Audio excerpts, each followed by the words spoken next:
His attorney began his cross-examination with Capricorn Clark, and the first thing he said was, "Did we not meet in April of 2024 with your attorney, Brian Friedman?" Which, as you guys know, he's Justin Baldoni's attorney in the Blake Lively case, so this man is busy. But apparently she had met with Diddy's team in April of 2024, which was after Cassie filed her lawsuit because she wanted to discuss working with him. She said she was interested in working as Diddy's chief of staff, and when Mark Agnifilo asked her, "You said you didn't think Cassie was good for Mr. Combs. Why?" She said, "I just thought they were toxic." She even admitted to saying he wouldn't be in this mess if he had kept me around. Mark Agnifilo then pulled a text from 2021 where she had allegedly told Diddy, "Did you ever know I had the biggest crush on you before I worked for you?" She didn't deny reaching out to him, but she said she didn't remember saying that. She was also asked if she called him Chalk, which was short for chocolate, and she said yes. She then took it back to 2001 where she had met Diddy, and she was asked if Diddy never did substances at the time,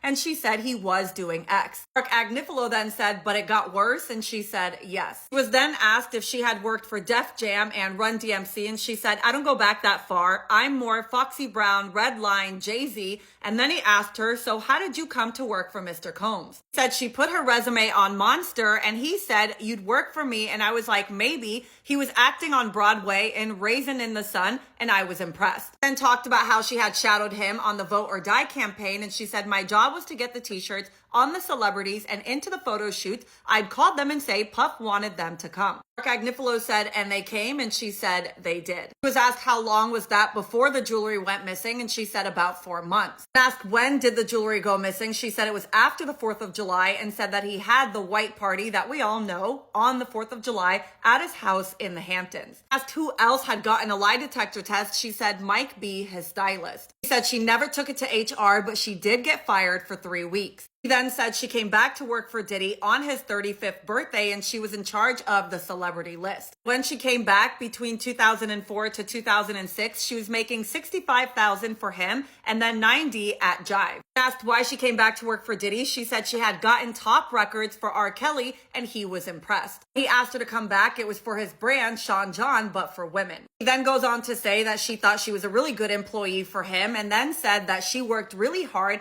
and when she was asked if others worked hard, she said, "Not as hard as me." He then got emotional and started crying when she said, "I did learn a lot from Mr. Combs. He broke that glass ceiling for us Black people in the business world." When asked if she needed a minute, she said, "No, it's complicated," and this is where they took their lunch break. They did take a longer lunch break today, so I will be back once they're done with her cross-examination.